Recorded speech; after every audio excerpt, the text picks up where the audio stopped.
All right, we are live. There is no millennial pause today. We're just moving right into it. Hello, everyone, and welcome back to Tabnine Live. Today I have, oh, darn, having trouble with Facebook. Sorry, Facebook. They just made a change, and so we might have to look into something. So catch the recap or go somewhere else. But joining me today, I have Amaya, and I will give them a moment to introduce themselves. Hey everyone, how you doing? Welcome to Tabnine Live. My name is Amaya Deshmukh, head of marketing programs at Tabnine. Super excited to come here and talk to you all today. Awesome. And I think in your previous life, you became quite the pro at podcasts. Oh yeah. At My Systems, I had this podcast called The Conversation, where I interviewed a lot of folks in staffing and recruiting and HR. I think one of my favorite ones there was with this company that helped veterans find positions after they left the service. So we had a really great conversation about that. And then I had this other marketing podcast way back in the day called AD4. It's just my first and last name, and then number 4 for Brett Favre, because grew up a Packer fan and love that guy. Go Packers. Yeah. I got the guy that made the Dilbert comic strip on there for one episode. That was probably my favorite guest. Good conversation. I don't know if that's a good thing to say anymore. We'll look that up later. Is it not?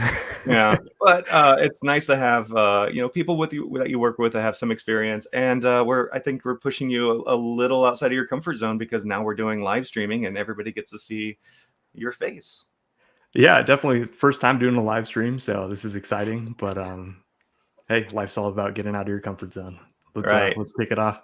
So today we've already recorded a longer, kind of more in-depth webinar of this, but today we wanted to come and bring you this topic, but from a developer's perspective. So instead of just like going line by line and recreating what we just did, we want to have a conversation. Feel free to, if you have any questions along the way, just post those in the chat and we'll get to them when we get to them. I'm constantly looking.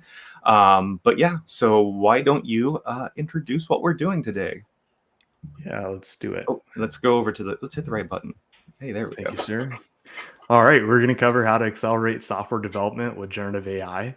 We'll share a few stats about, how it performs in the studies, but really the bulk of it is going to be going step by step through various use cases in the software development lifecycle. And Adrian's got some great demos for you guys planned, so we'll show you how to use Tabnine to do it and give you a sneak peek into the future of the space. So quick little information about Tabnine in case you didn't know. Hey, good morning, Spooky. Hey, Justin. So that little proof that we're live. Yes, sir. So we support over 80 languages and frameworks. You can use Tabnine in all your major IDEs. We've got over 1 million users. And we're actually the original AI coding assistant. We launched our first assistant back in 2018, I believe. And you can that was right before the big boom in LLMs. So our engineers were building LLMs for each language. So you can imagine how happy we were when we got that piece of information and we could expand to all these languages.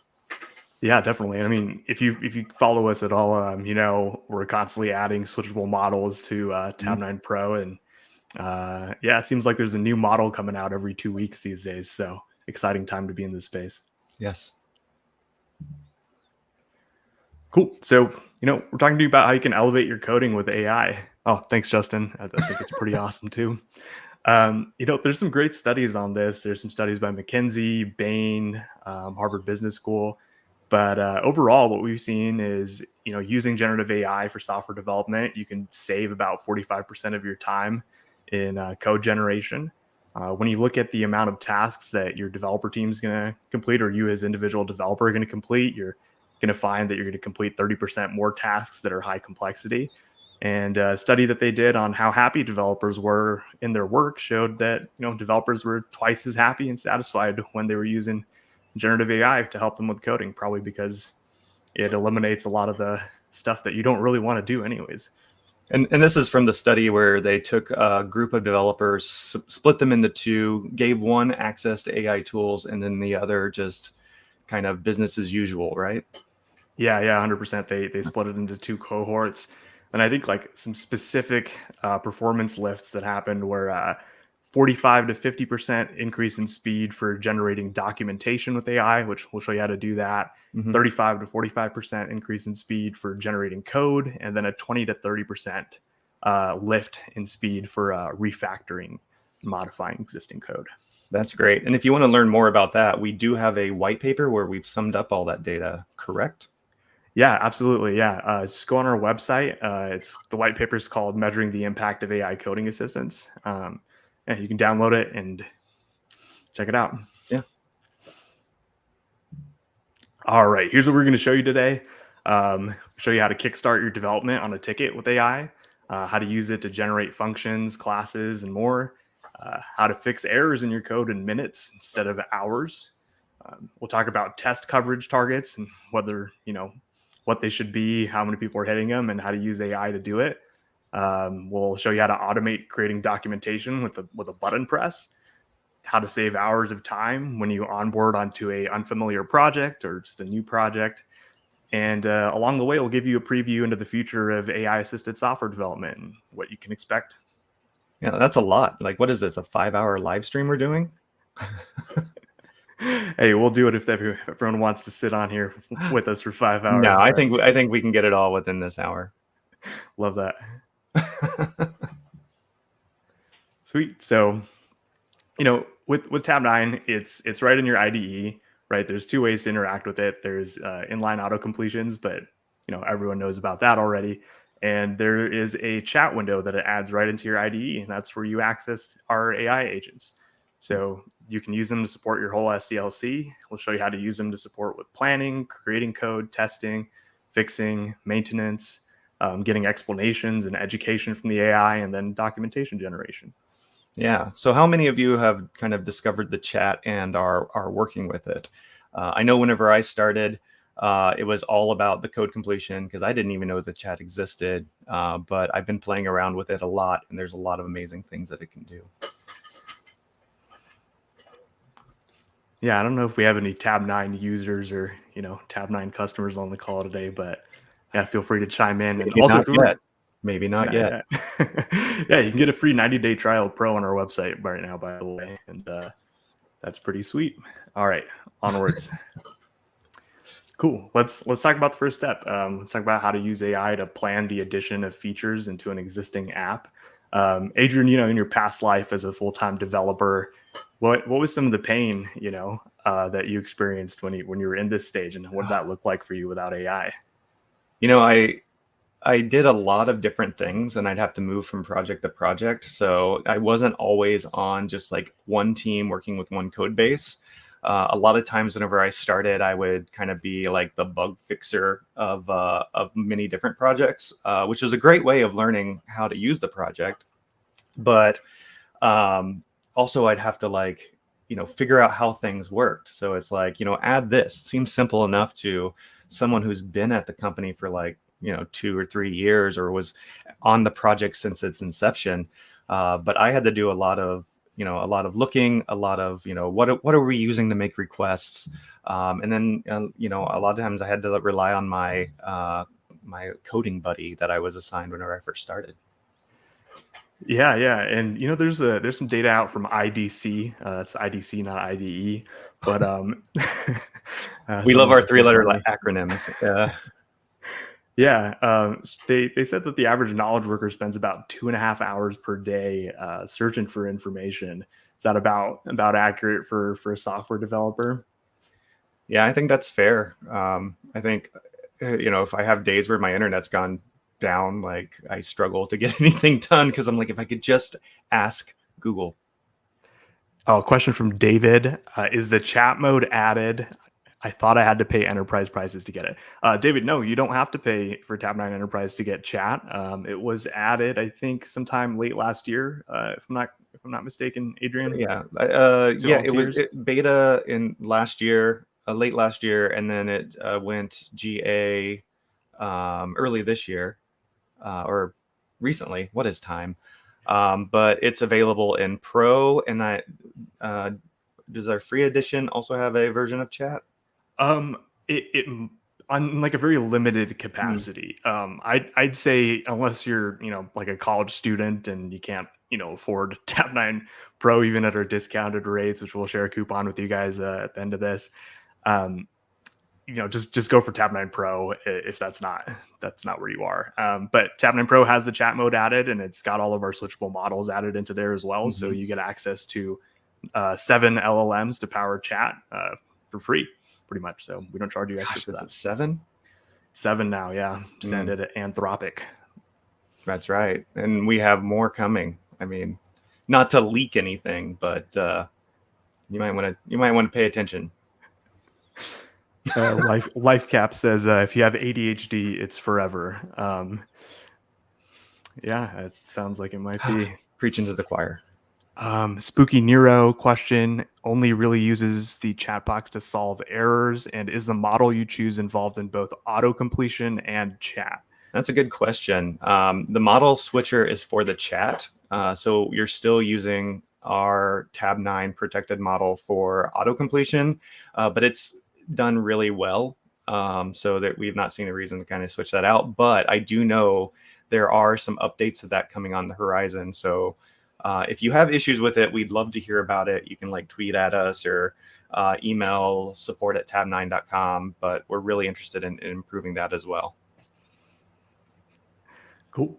Alrighty, so let's get into this demo. So I think some context here for you guys is let's just say a software development team is working on a dashboard that includes a weather monitoring widget, right? And an engineer's been given a ticket to create a component in that existing piece of software. All right, so let's go over to my screen here. Hello. Welcome to my VS Code with Tab 9. So today I'm going to be using Tab 9 plus Minstrel, one of the models that we offer. But just to kind of give you a little look here, we have our Tab 9 protected, which is what's by default. We have CodeStrol, which was recently added. We have our own Tab 9 plus Minstrel through our partnership with Minstrel. We just added Claude 3 Sonnet, and then of course we have GPT 3.5 Turbo, 4 Turbo, and 4.0.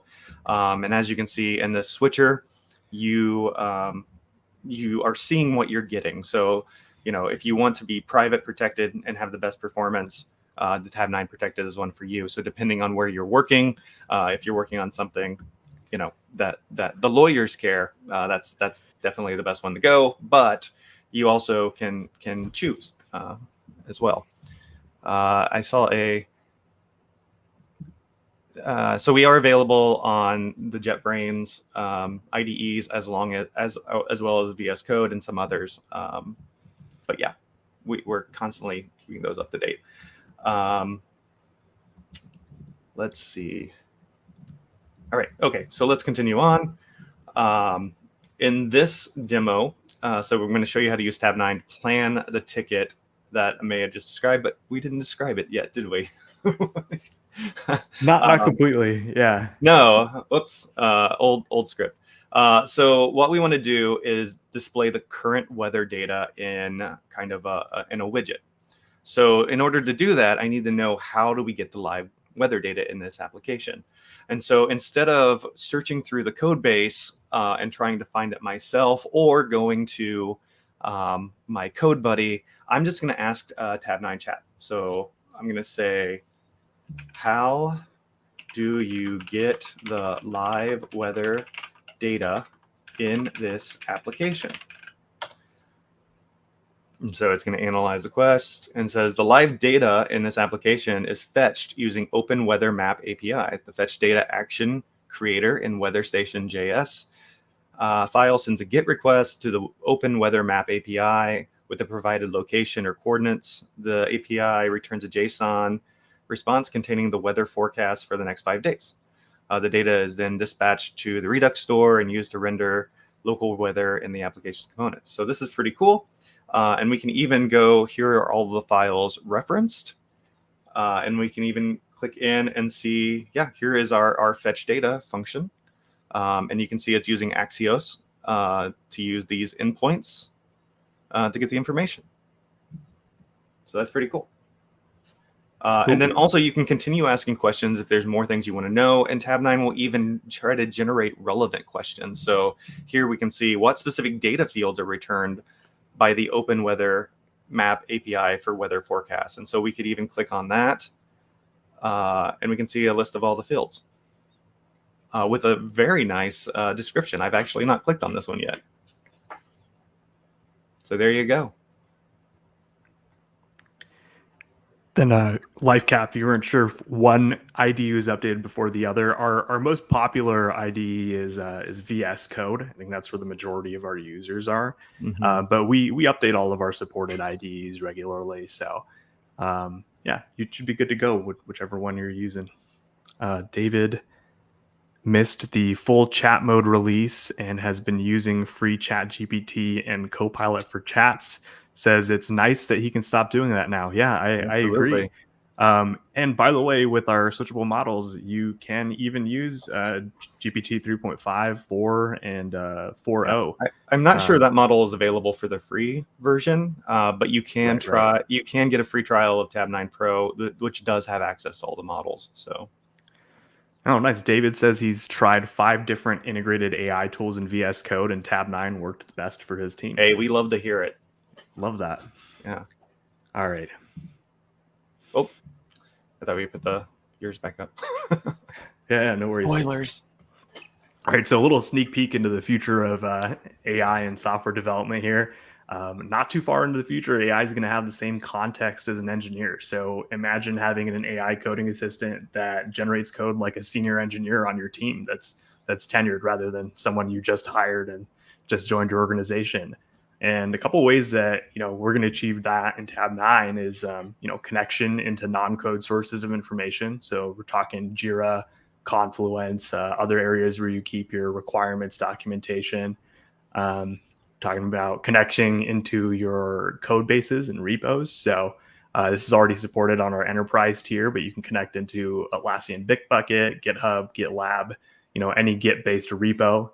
And then contextual information, answers and explanations to questions from engineers. So more to come on some of that coaching aspect later this quarter. But the local context is already available. So you get that in the pro tier as well. And how that basically works is Tab9 is just aware of all of the files and code in your workspace, and it uses that information to contextualize the recommendations it makes. And that's where the real power of the AI coding assistant is going to be, like, not really in the model, because you could have the biggest model in the world, right? You could get slow responses because of it. There could be bad data in there. But what's really important is that the coding assistant that is very familiar with the context of the application, because that's going to lead to more relevant responses. And the more relevant the response, the better the acceptance rate of the suggestions. And so that's really what we're aiming for when we're building all of this out. Yeah, and then some benchmarks some customers shared with us, they saw a 40% increase in code acceptance rates. And what I mean by that is engineers accepting code that Tab9 generated without making any modifications to it. And that was just from turning on local context awareness alone. So, getting more and more personalization and context into your coding assistant really can drive up the performance of it. Absolutely. All right. So you planned out your, weather app. Now let's talk about creating new code without leaving the IDE. What a miraculous transformation of your process. How'd you approach creating new code pre-generative AI days, Adrian? Wow. So I'm assuming at this point we already have like our requirements. We have our tickets. And so it's time to start building. And I feel like most of the code that you end up writing, you've written it before. Excuse me. Ooh, where did that come from? So you've probably written it before, and if you're like me, you don't like typing it out again. Like, I would rather copy and paste and refactor that than typing something from scratch, which might sound weird, but I have a collection of code snippets and applications that I regularly go back to, and I know kind of exactly where these features are. And if I don't have that, then I have been known to Google and end up on Stack Overflow. And again, copy and paste something. So just to get me started. But yeah, that's kind of how it would get started, I guess. Yeah, 100%. You know, I think you wrote like this really great article on our blog recently about it. Hey, what's up, Hugo? Good to see Hey, you. Hugo. Tabnine alumni here, joining in on the live stream. I know. Feel free to Yeah. join us on a live stream sometime. I'm sure we could do something with Docker. Yeah. So you detailed out these kind of three levels of interaction with an Mm-hmm. AI. I think you called it remind me, teach Sure. me, elevate me. Yes. I think that first example you just shared was remind me, right? Yeah. So that was a blog post. It's currently live. So if you go to our blog, you'll find it. And it was based on a discussion that our CTO and co-founder Iran had during a what are those things called? I think it was a podcast episode. So that was a really cool thing that he brought up, like what the AI coding assistant can do for you, and he broke it down into those three things. And so I just kind of elaborated on it and put it out there. Yeah. And I think what was really cool with that article is, you know, obviously it can remind you about code you already know how to write, so you don't have to go look at your scrapbook. But, you know, it can teach you a new way to write code, perhaps. And then with Elevate Me, it can, you know, almost act like a coach and give you recommendations that are new and novel to you, and help you discover new ways of coding sourced from, you know, its training data, code from other engineers in your org's repos, or you know, coaching and constraints set up by experienced engineers at your company. But let's get into the demo here on creating new code without leaving the Yeah. IDE. So we're gonna switch it up. We're gonna do new application, new language. So on the last one, we don't even know what the weather we do know it brought back code. It was in TypeScript, JavaScript. But for this, we're gonna look at an empty Python app, and so I'm gonna show you how you can create new code using the Tabnine chat and code completion. So we're gonna get both of that in there. So I need to pull my screen up. So let me make sure. Yeah. Okay, cool. So here we are. I have an empty Python, just our app.py. And we are going to create a calculator class. I wanted to pick something that really kind of clues into that remind me. Like everybody's written a calculator class, right? So you probably, you know where to go on the internet to copy and paste the code to get started, or you maybe even have one that you made as a project in school. So what I'm going to do is I'm just going to start off and ask it to build a calculator class. Simple as that. So we're going to get a simple implementation for a calculator class in Python. Looks pretty good. We've got an example of how to use it. And I'm just going to copy and paste the relevant code in. All right. And I think I need to input math, but that might come later. So great. We save that. And so we go ahead and insert it. And we want our calculator to be able to handle the power and square root functionality. And so we'll go ahead and add those using code completion. So let's get down here. And actually, it guessed. I don't know if my mic is on and it's listening. No, that's not how it's happening. But I guess a common thing to add to a calculator class is power. So looking at it, I go, yeah, that's power. So we've got the number and the exponent, and it's just the number times the exponent. Yeah, so we'll take that. Awesome. And then I want to do the square. That's actually pretty good, except I want the function to be square root. So I'm going to keep typing, and I'll accept that. And then, yeah. Is that square root? Yes. Yeah. Oh, because the square root is the power to the 1 over. Yeah. 1. Yeah. It's power to the 1/2. See, look, it reminded me math. But I just want to let you know that my math teacher was wrong. She was like, you'll never be carrying a calculator along with you all the time. And I have one on the iPhone. And if you have an iPad, you're going to get that too. So we'll add those two functions just using code completion. Really easy. But this is just a class. And what we want is to be able to run this. And so to do that, we need a main function. So let's just go back to the chat. Stop at formatter. We'll just say add a main method that takes input from the users and run the calculator. You can actually spell things wrong and it pretty much gets it right, but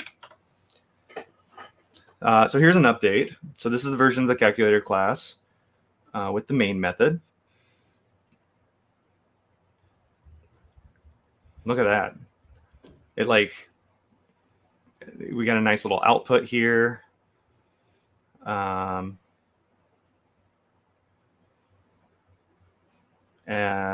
it takes care of all of the stuff.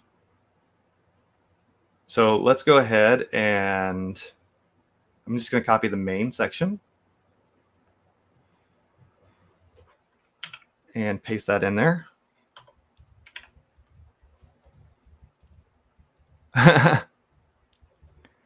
You know what? Documentation is, we're going to be showing that coming up, but it's for Java. So I'll go ahead and do one with while we're in Python. Yeah, and for those of you that are on YouTube and can't see David's chat, he said, don't forget to show Tabnine generating Python docstring. It learned we only use, I'm guessing that's Google Python style, or is it Google? It's Google probably he means, right? Oh, yeah. Okay. You know what? We're not picky about spelling. Cool. And so no, I'm just not a software developer, so I was like, maybe. I don't know what the different Python styles are. Oops. Whoa. See, let's run without debugging. Is it gonna? Not actually done this. I don't write Python a lot, and oh wait, sure. Here we go. What? Okay, I'm obviously not prepared to run this. Okay, we'll pretend it works. Magic. Anyway, so you want to see documentation in Python. Let's go ahead. And so what I can do is we have this nice little document. It's part of CodeLens, which is available inside JetBrains and VS Code. So I'm just going to hit document, and it will generate the documentation. How's that look?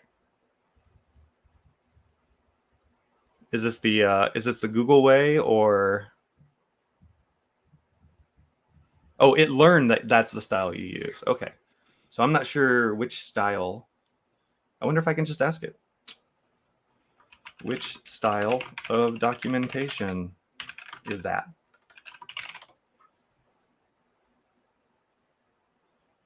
Commonly known as docstring. So there you go. And so I can go back up here and I can just say insert since it's got it back. Cool. A good way, but not the Google Python style. Okay, so if you're starting from scratch and it doesn't have any context, the other thing we can do is let's go and I'll highlight this one. And I'll just ask it to document this method using the Google Python style.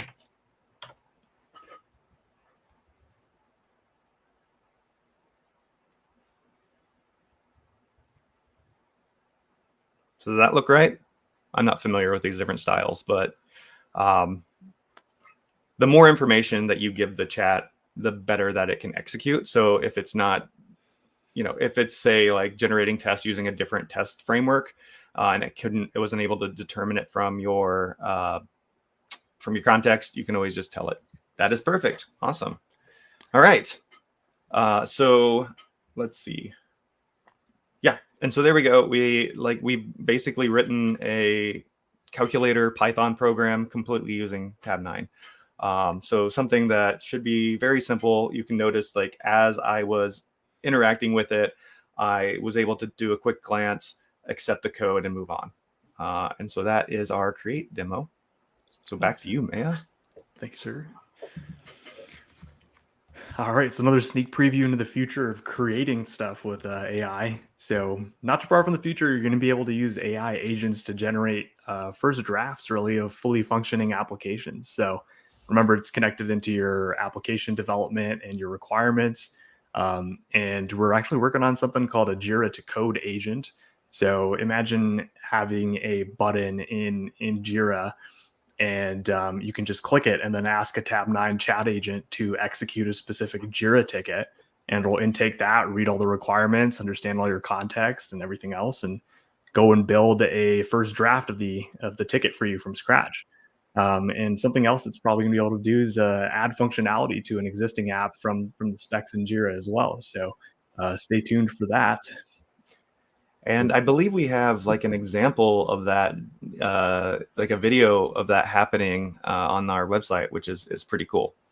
Yeah. So just check out our blog post, Jira to code agent, and I believe it's on our YouTube channel as well, so you can get a preview of what the team's cooking up.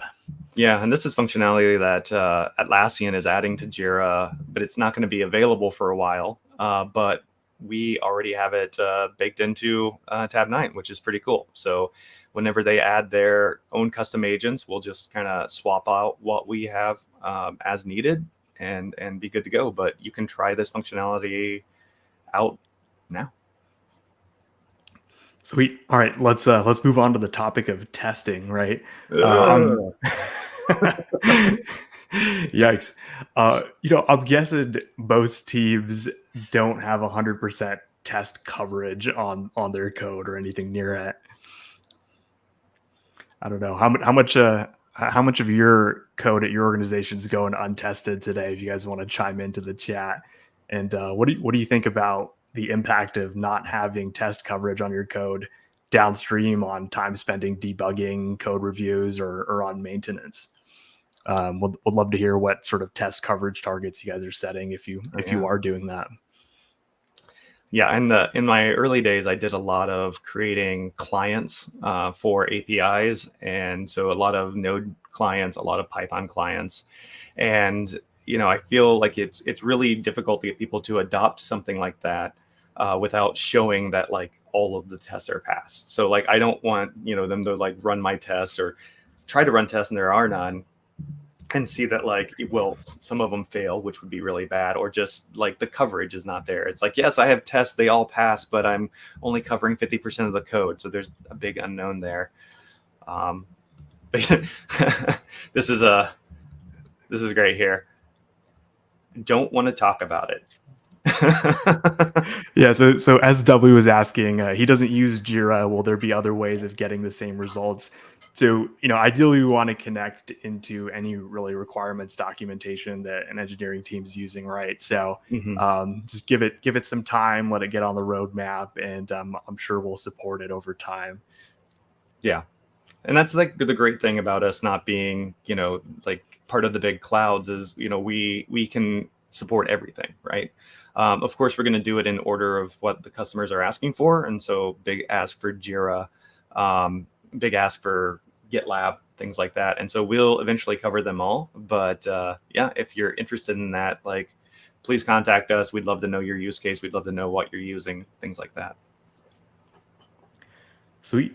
And I know on the internet there's open discussion happening on the topic of test coverage, and I've seen developers talking about, is this even reasonable to target 100% test coverage? And I think I saw an interesting Reddit conversation about someone proposing that you just focus it instead on code coverage on features. So make sure like any features or capabilities you're building have unit tests built out for them.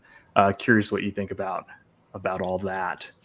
Yeah, I mean, there's lots of different types of testing. Today we're focusing on unit tests, but there's behavioral testing, there's regression testing, there's a lot of different things. But yeah, whenever you like really dig into and look at these code completion reports, like sometimes they come up with like, branch not covered, but like, is this really going to like seriously break the system? or are we just doing it for code coverage? But then also there's a lot of people out there who can they write the function and then they look at the code coverage and they build the test based on that. So that way it feels like they're kind of cheating because we're making it all pass, right? And that kind of comes into the discussion of do you build your tests first or do you build your tests after?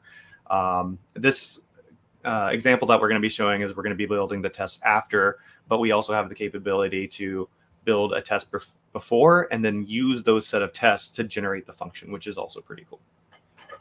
Yeah, and I think you've been doing some experimentation with that recently, right? So I think that'll be on a future Tabnine Live, future blog posts, Tabnine Live, etc. And then also, I don't think we've widely announced this yet, but we are going to be part of the Test Mu conference that's happening in August. Yep, and that's with Lambda Test. Two comments quickly here from David. GitLab support would be a big help for us. Well, you can connect, if you're on Tabnine Enterprise, you can connect it to your GitLab repos today. But if you want that, just reach out to your account executive, account manager, excuse me. And then from SW, can you do refactor with a new test for refactored code at the same time? I think go ahead. So can you refactor with new tests for refactored code at the same time? I believe you can. So we've done a demo before where we've had a function, we've had it tested, we've added new functionality to the test, and then using our mentions feature, we've been able to say what additional tests do we need to do for this, for the tests that are in at this test file. And so you can. You might have to do some copying and pasting of code, but it also might just regenerate, the test for you, so you can just paste over it. But yeah, so it can take into account, thanks to the context and of the local workspace, it can figure those out. Sweet. All right, you want to get into the demo on unit test generation? Absolutely. So let me pull up my screen. We're kind of playing pass back and forth with the ping pong with our screens here. So in this demo, I'm going to show you how you can create a new unit test using Tabnine chat and code completion.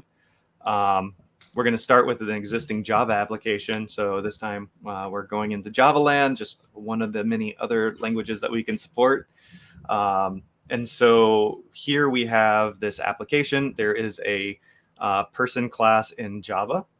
And what we're going to look for is the set date of birth function right here. Function or method. I work in so many different languages that I forget which prefers function, which prefers method. So if I say that wrong, just you know what I mean. So here is the set date of birth method. I could be very new to this. So what I want to do is kind of show off our explain feature. And so I don't know what this does. There's a lot of ifs. There thankfully is no regular expressions, but I would have to ask somebody about that because it's just something I never really committed to memory. So I'm just going to highlight it. And again, I'm just going to use this code lens up here. So if you have the code lens, it's great. You can click that. Again, JetBrains and VS Code. If you don't have it, you can just highlight the function and ask to explain what the function does. So, okay, so the selected code is part of the person class in Java. Oh, there's a lot of things. It is the set date of birth method that takes a string representing a date in this format. That's good to know. And sets the date of birth field of the person object. Great. So we can see here that it does some checks. So it checks to make sure that it matches the form. Oh, there is regex. Look at that. Matches the format. The format is correct. It splits it up and creates a date. It checks for leap year. And if everything is passing, then it gets created as a simple date object, or just simple date format object. And so here's while we're talking about explain, this is what I think is really cool. is we can just highlight this and say, what does this do? And so it actually breaks down the regular expression and tells you what each part of it does. And so I think that's really great, because I used to have a friend that every time I encountered a regular expression, I'd be like, what does this do? Or how do I change this to do this as well? Because I have this like recurring nightmare that irregular expressions are breaking production, and it's all my fault. But we'll move past that. Okay, so now we know what it does. We're going to generate tests off of it. So I'm going to highlight the function again. And we do have this test as well. But I'm just going to highlight it and ask the chat and say, generate, elite speak, generate tests for this method.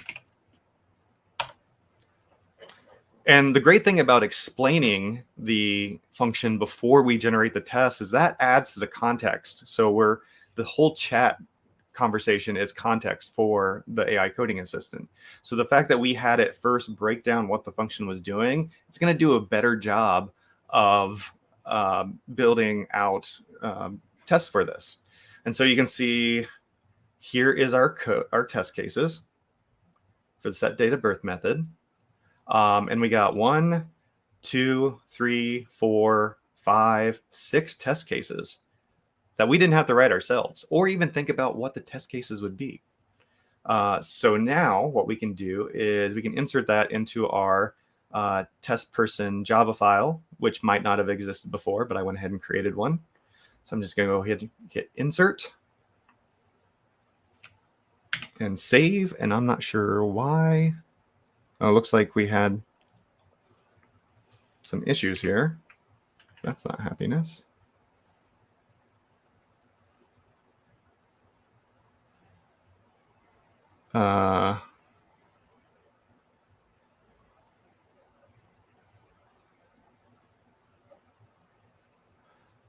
I love it when Java doesn't work. No,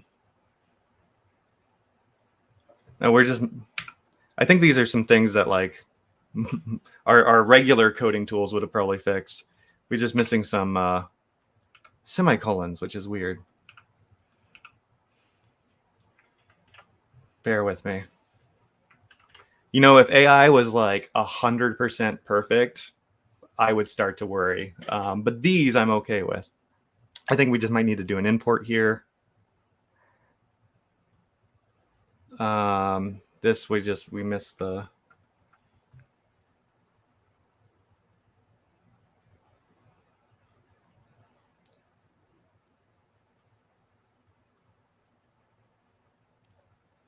What is this? I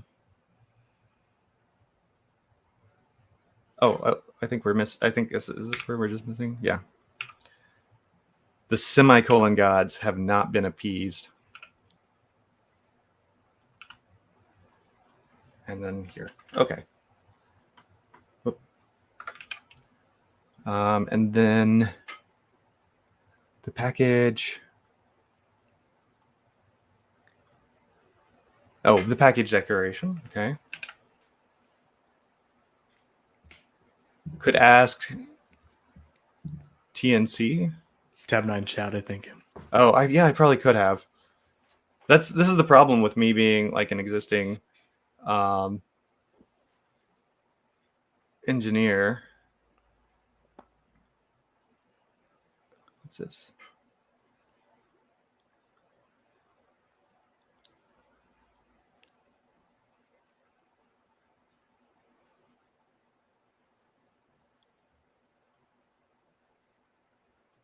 We'll say fix with Tabnine on this one.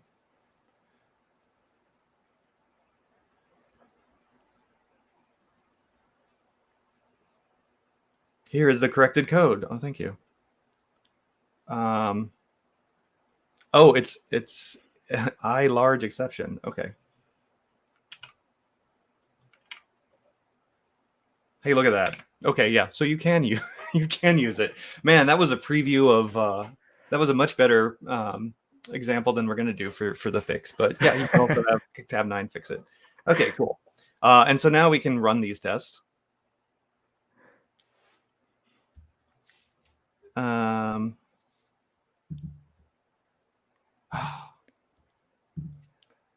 There's a Maven problem. Oh man. Ta-da! Okay, let's pretend I timed that wrong. What? I think he was talking about the fix that you got from Tabnine. Okay, so there's obviously a bigger problem with my test. Sometimes this happens on demos where I practice it before, and then it's like, nope. Okay, we'll pretend that ran, and so that's generating all of them using the chat. But we want to do one more thing, and we can add one more test where we want to say check that a null date string will throw an illegal argument exception. And so down here, we'll just start typing. So like at test. Oh wait, I'm not doing this right. We're going to start with a comment. My bad. Test that passes in a null date string should expect illegal argument exception. So even the autocomplete's helping me write that out. To be thrown. So we'll enter there and we'll tab. Okay, so here's this. Cool. It's creating a person with a null for the date of birth. It's doing the assert to check that that's done.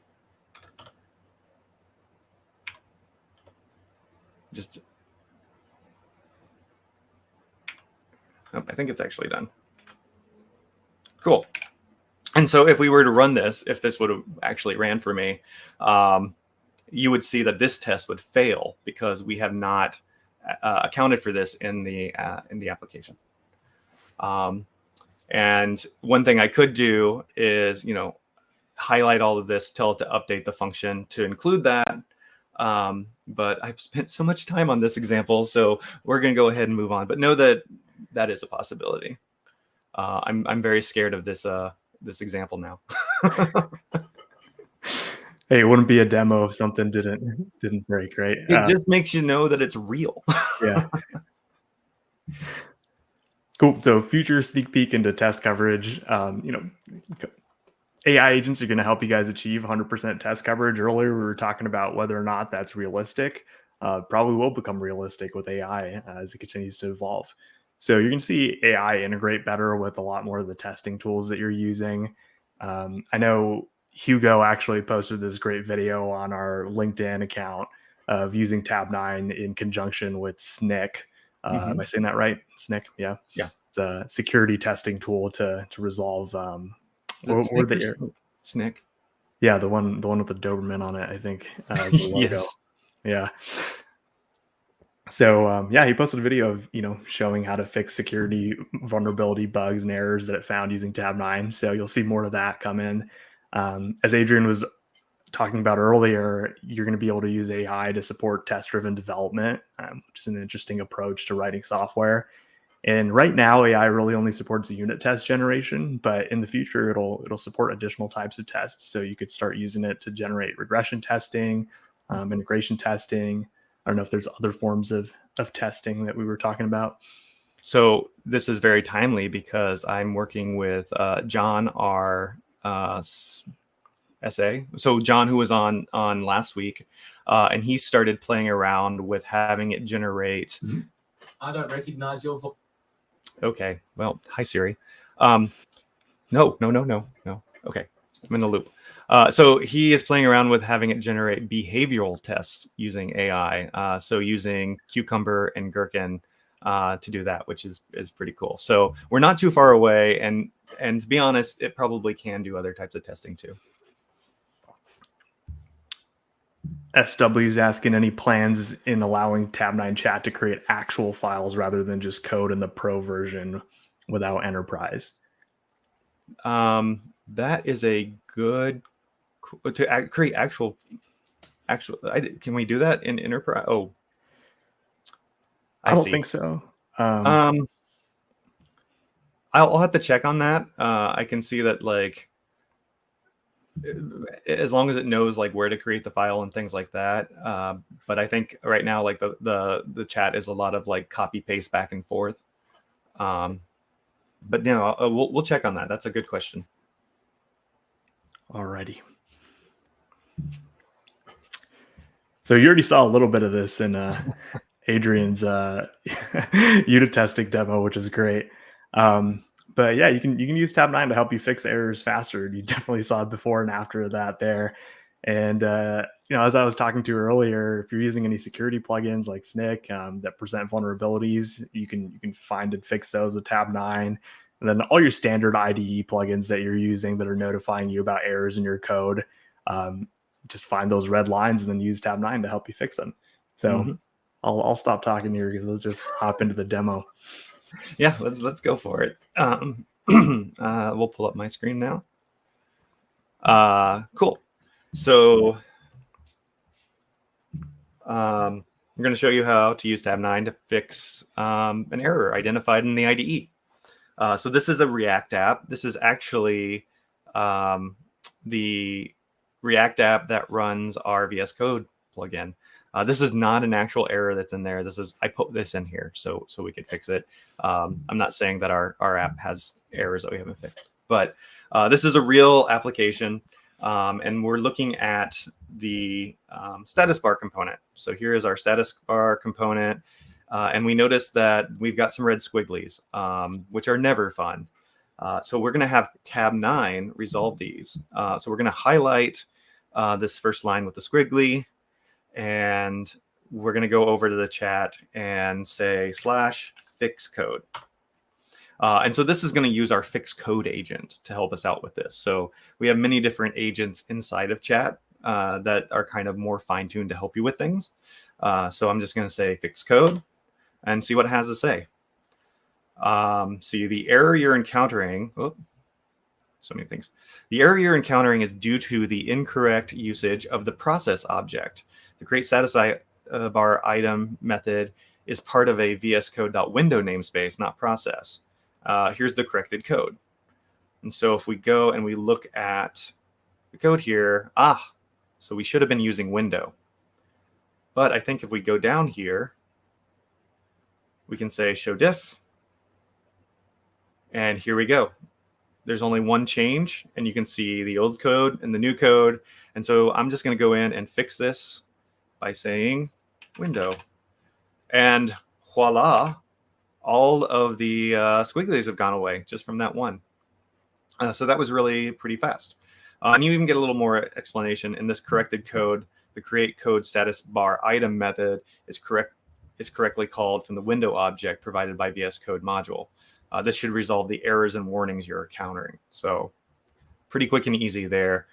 You can highlight anything that has the red squigglies, sometimes down in the workspace, in the problem area. So if you have any problems, there could be items down there. You could also right click on those and say fix with Tabnine, and it will go over to the chat and give you some more information and hopefully a good solution on how to fix it. But other than the other one that I fixed in the Tabnine test cases, there you go. Also, I mentioned normally whenever we're fixing these, we would try to figure out what that message is saying whenever we hover over. We'd probably have to go to Google. We'd probably have to go to Stack Overflow or even phone a friend to try to figure out what's going on. But now we can just ask Tabnine. Yeah. And, there's this company called Linear B. They did this 2024 developer efficiency report. And one of the interesting findings here was that nearly half of the software development teams that they surveyed had one team member that was responsible for over 60% of the code reviews. So that's a lot for one person, right? But in the future, you're going to be able to use AI agents to provide expert guidance and coaching. And what that means is imagine being able to talk to Tabnine using natural language SW says he loves the new feature where you can add your own commands. Yeah. It's definitely cool. John You can demoed do it, I custom think, last night. commands. John, who was on last week, he uses that a lot, and like he'll just put like big blocks into the into it, and then there's different codes where you can say the current open file. There's other little templating things in there, and you can even, once you use it, supplement it.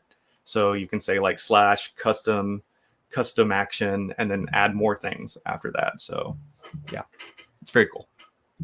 Yeah, and with this coaching and code review feature that's coming pretty soon, that screenshot I have on the slide is a little sneak preview of our engineers playing around with the feature.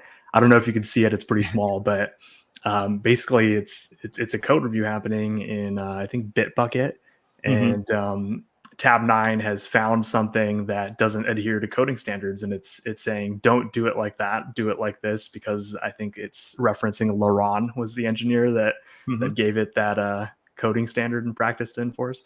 So that's pretty cool. Yeah, so you can give expert guidance like in natural language, and it will come up with things like that. And the great thing is, like during these pull requests, merge requests, you actually see who it's coming from. So it's like Amaya said this, or Iran said this, and so you can actually tie it back to a real person in your company, which is pretty cool. Yeah, and that same developer efficiency report said as pull requests increase in complexity, they found that cycle time doubled. So when this feature comes out, this will definitely help address that. All right, using AI to generate documentation. You built it, you wrote it, you tested it, and now it's time to document it, which everyone knows that's a developer's favorite part, right? Writing docs. No, don't like it. I think the thing that we say is like, well, we wrote the code good enough that it's self-documented. I don't think that's ever really flown with anybody. It's so intuitive. I used good function names and good variable names. Like it's self-documented code. Yeah, I don't think I've ever really gotten away with that, but I mean, it never hurts to try. Yeah, I mean, even in marketing, I can't get away without writing documentation on all my ops and things that I'm putting together. But I also don't really like writing that stuff. So I wish I had a writing assistant to do that for me. Probably not coming for a while though. No. But lack of documentation is not great. Consequences of overlooking that are disruptions to maintenance and scaling and updating your systems. And with the average churn rate of a software engineer and the average tenure organization, the bigger the organization you're in, the more engineers you probably have turning over. So if your code isn't documented, it's going to be pretty tough for them to figure out what to do with it when it comes time to maintain. So let's hop into a demo and show you how to generate documentation in 1 step or 2 steps. Pretty easy. All right. So back to me. We're going to hop back in to our Java application with the person working with the set date of birth function that we just looked at. As you remember, we had to explain what it did to know what it did because there's no documentation. And so let's add it. And so again, we do have this document button in CodeLens if that's available to you. Again, VS Code and JetBrains IDEs. But I'm going to come here. I'm just going to go highlight it and then go over to the chat, and I'm going to ask it to add JavaDoc and inline comments to this method. And so we'll give it a second.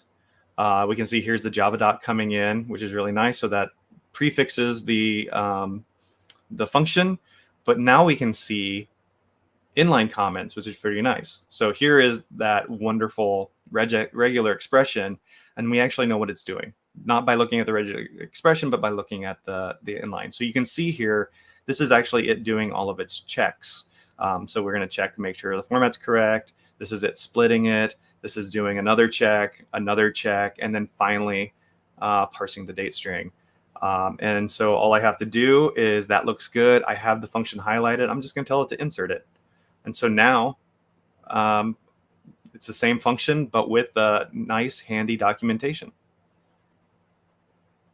And then, as you saw earlier, we could also do this with Python, with any of the others that have a documentation standard. If you have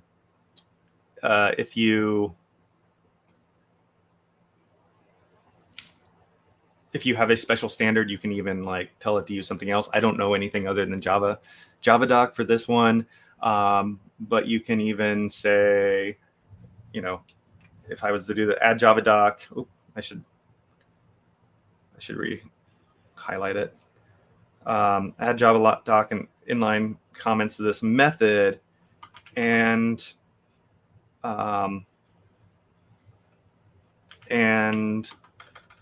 include a copyright or something like that.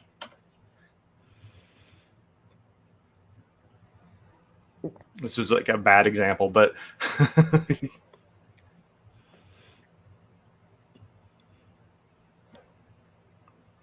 okay, yeah, this is a bad example, but we've done things using custom commands that you mentioned earlier, where we've had it like actually copy from another file and put that at the top of the file.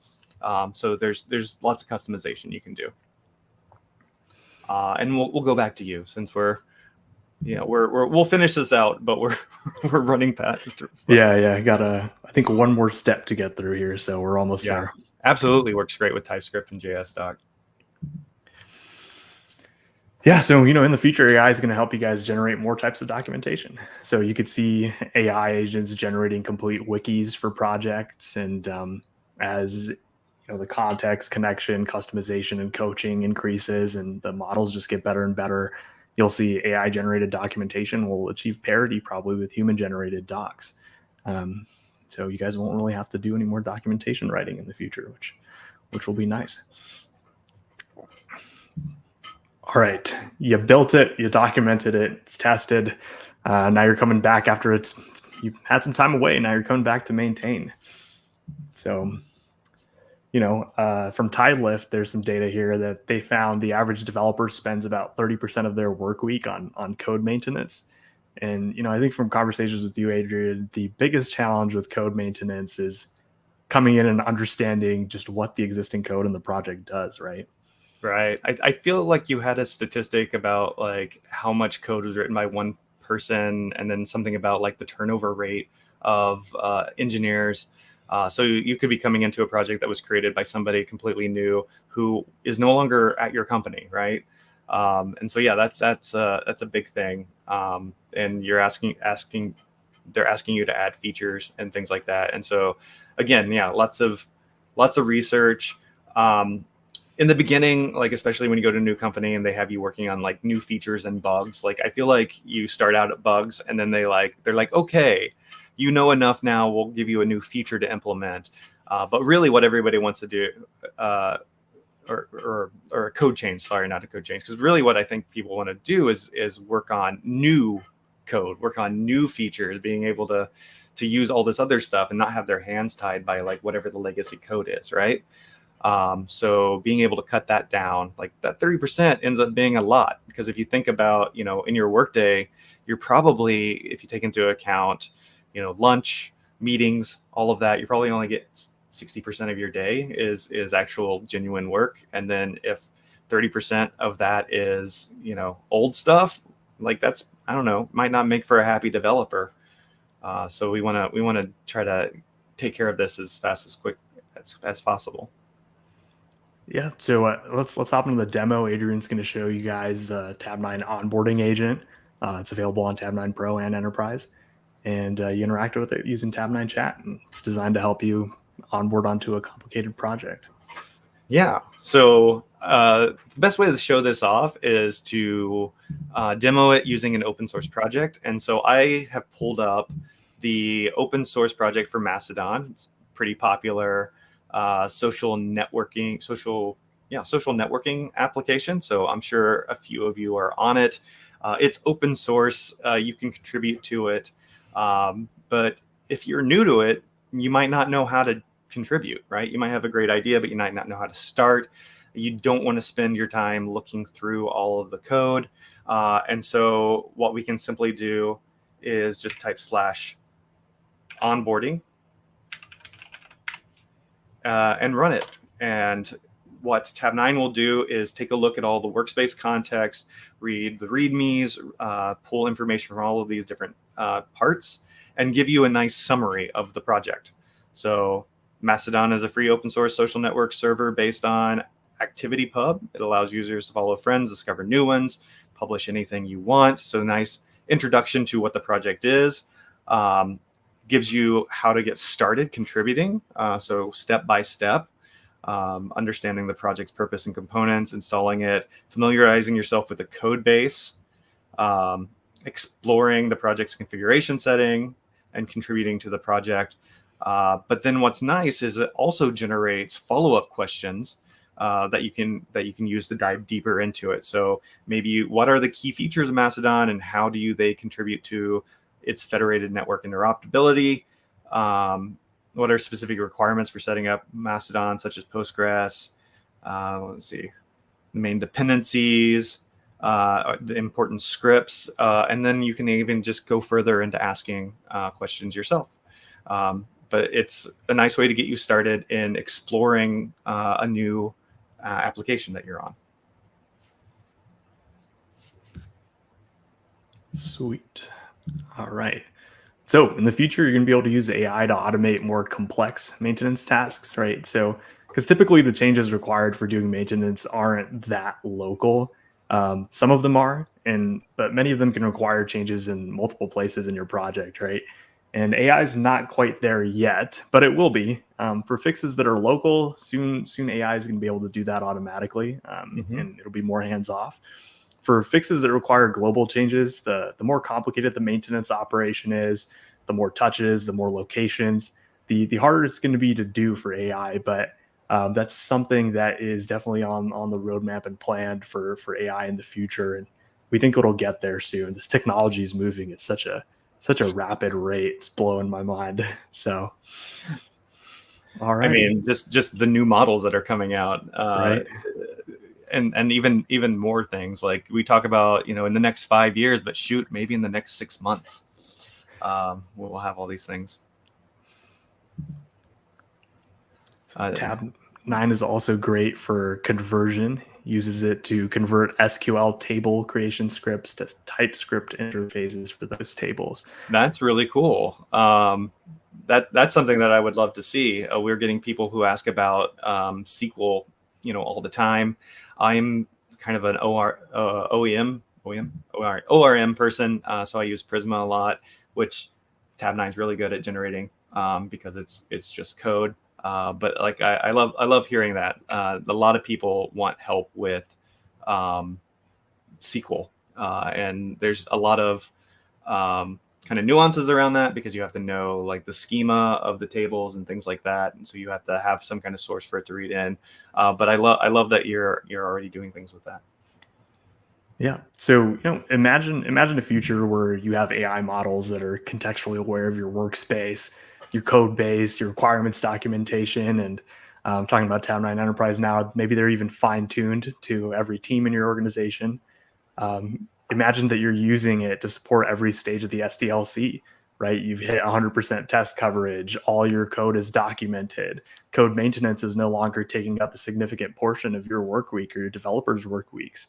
Like, we think that by adopting AI, you're finally going to be able to ship great products on time and under budget, and you're going to increase your pace of innovation without spiking your R&D costs. And all of that's going to translate into a competitive advantage for the business you're supporting, which as a developer is probably not something you think about much, but if the business is doing well, then you're doing well too, and expect your salary to go up.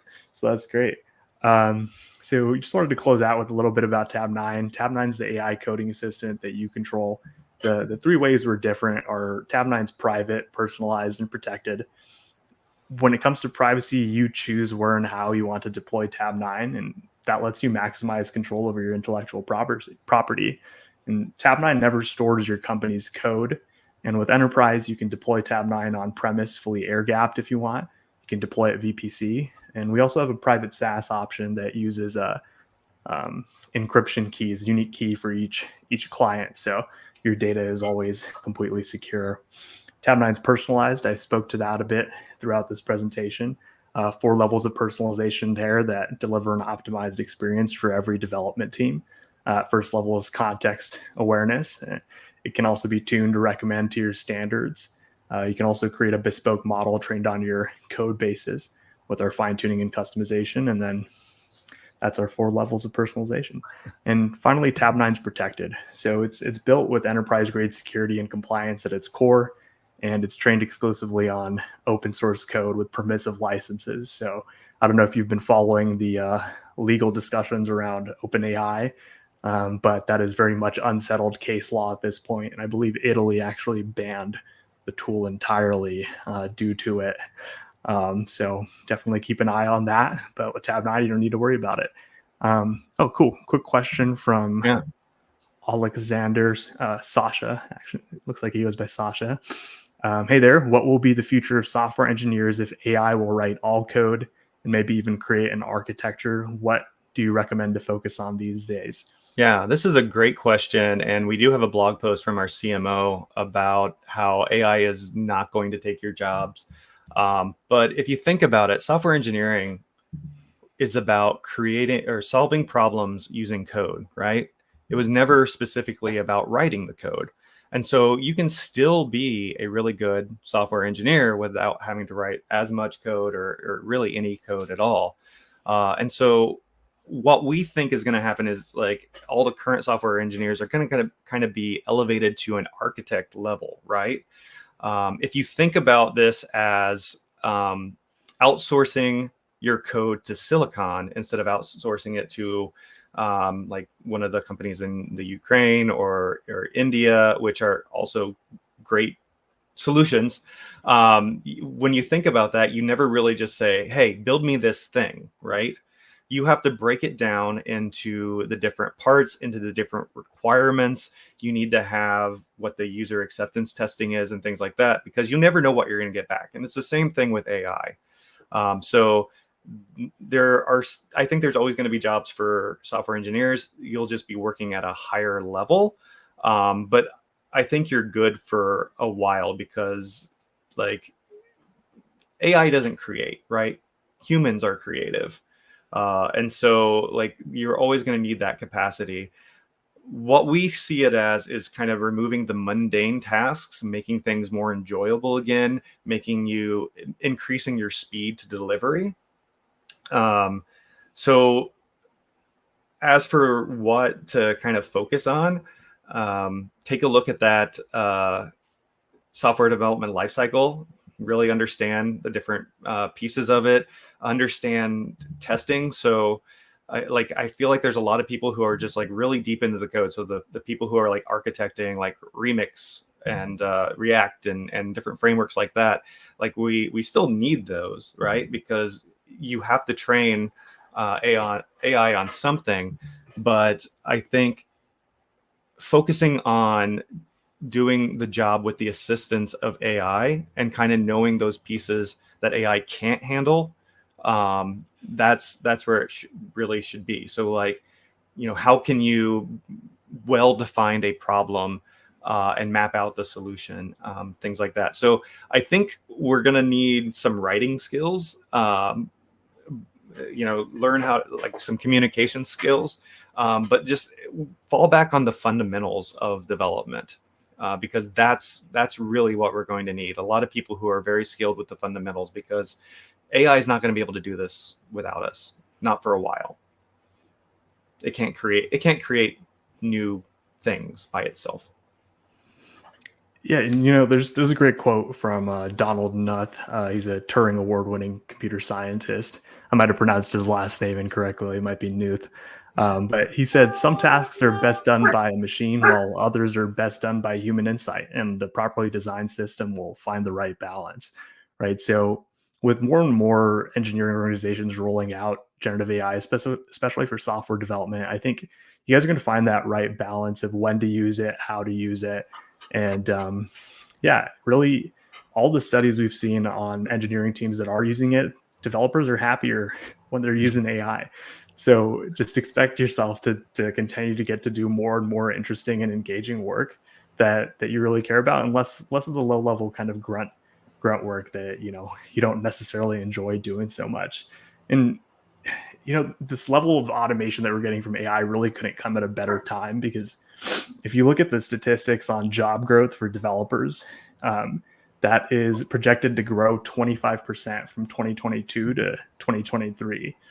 And that's just in the US, and there's no way we're going to produce 25% more, skilled software engineers locally, or even getting them from other countries, right? And Mark Andreessen, I think, said software is eating the world, and he said that a long time ago, and it definitely has. So there's just going to continue to be more and more software. So all I really expect to see happen is the pace of innovation continue to accelerate, and I see a lot more engineering teams being able to deliver really, really great software products with just amazing experiences and features that they didn't have the capabilities to do before due to constraints. So Yeah. it's I think Adrian likes to say it's like an Iron Man suit, or we like to say, not just Adrian, I like saying it too. If you're a Marvel fan, it's like an Iron Man suit for your mind when you're coding, right? And every time there's some kind of like revolution like this, there has been this kind of fear. Like, think about woodworkers, whenever power tools came along, right? And then, in fact, where are my good examples? But the cotton gin did not take away jobs. It just allowed people to focus on other things.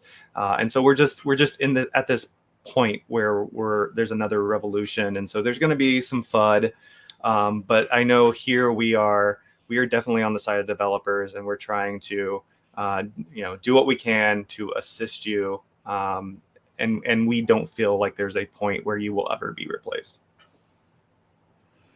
Yeah, absolutely not. All right. Any other questions we can answer? Yeah, you're gonna go to the Q&A slide, and yeah, sure. So we are happy to answer a few more questions, but if there aren't any, we're also happy to end, since we're like 17 minutes over. But it's been fun. I'd like to thank Maya for joining us. Thank you all for all your wonderful questions. We always do these things thinking we're not going to have enough content, but we have to believe that there's going to be people watching, and they're going to interact, because this is what we're here for. We're here to interact with you during this time. We just come up with some content to fill what silence there could be. But yeah, any questions about this or anything else having to do with Tabnine, we're happy to answer those. We will have another Tabnine live in the next 2 weeks. Do we have a topic for that one? Yeah, I think we'll make a post about it shortly. Yeah, but expect to see one of these every 2 weeks, you guys. Yeah. So, but watch your YouTube, watch your LinkedIn, watch your Twitter. We'll make the announcement of where and when, of the next one, so you can RSVP or put it in your calendar. Yeah, and if you're not trying Tabnine Pro yet, come to our website, get a free 90-day trial of it. That's 3 months. That's plenty of time. I think I've seen people say on Twitter that's enough time to build a couple different applications and launch your own startup company if you want. So that's pretty fun. And if you're already using Tabnine Pro, there is a discount code we can offer you. I believe it is Elevate Me. And that'll get you 30% off an annual subscription to it. I think it brings the total down to $99 for the year. So there's that. And then if you're interested in any of our advanced features like on-premise deployment, connection to your code base, coaching and customization, fine-tuning, SSO, etc., just reach out to us, and we'd love to help support you in your evaluation of Tabnine Enterprise. So we got a question. Yeah. So can we use different languages, Spanish, for example, in the chat? That is a good question. Everything is optimized for English, unfortunately. So if you're using the Tabnine model, the protected model, it's probably going to work best with English. You can give it a try.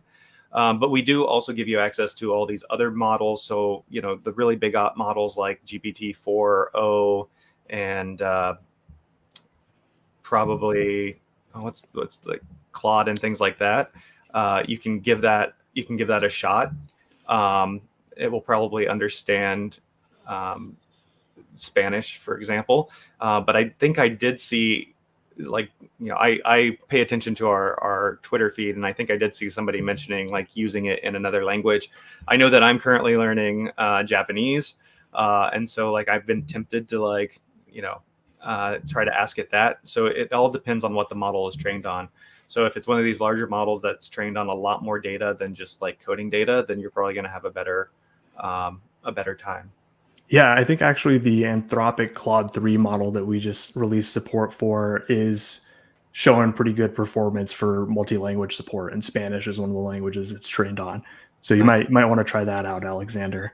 Another question from S. Oh, oops, sorry. Apologies. We're both trying to play with it. Okay, I got it. SW, I have issues much of the time with context. Often I will have to open a file, ask Tabnine chat to look at it, then open another file and do the same again. Is there a better way? So this might be a good opportunity for using mentions.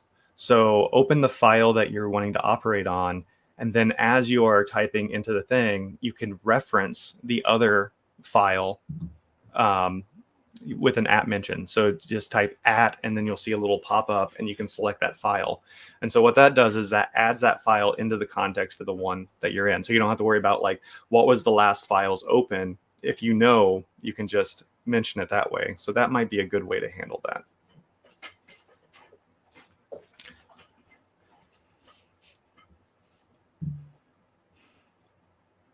Excellent. Yeah. All right. If you have any other problems with that, just let us know, and we're happy to take a look at it. But hopefully the mentions feature will help you out.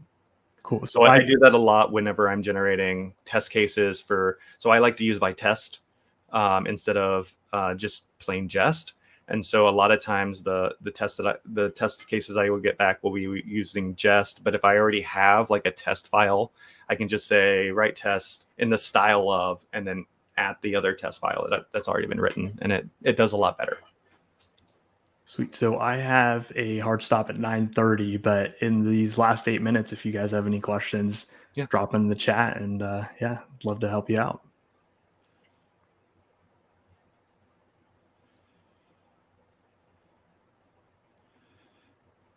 All right. Alrighty. Well, thank you all once again for coming. Thank you, Amaya, for joining us. And we look forward to seeing you next time. Yeah, thanks for joining us, everyone. Alrighty. See you in 2 weeks. Yeah. All right, bye. Bye-bye.